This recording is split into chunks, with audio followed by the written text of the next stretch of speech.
पेशावर में corona virus के cases बढ़ने के पेश नज़र तमाम तालीमी इदारे बंद कर दिए गए हैं। एलामिया भी जारी कर दिया गया है। पेशावर से खबर है जहां कोरोना वायरस के बढ़ते केसेस के पेश नज़र तमाम तालीमी इदारे बंद करने का फैसला कर लिया गया है, जबकि इस खबर से मुतल्लिक एलामिया भी जारी कर दिया गया है। बात करेंगे हमारे नुमाइंदे सिराजुद्दीन से। सिराज, कहिएगा एलामिया में मजीद क्या कहा गया है?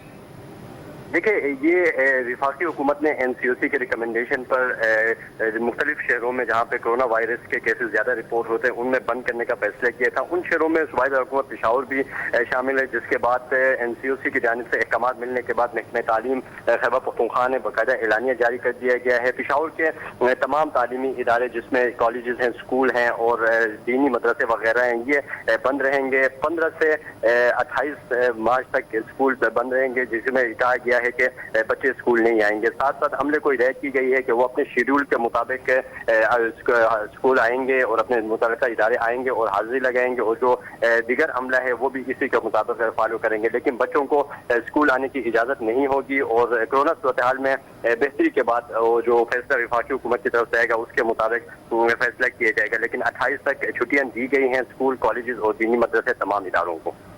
बहुत शुक्रिया सिराजुद्दीन, इस एलामिया से मुताल्लिक हमें आगाह कर रहे थे।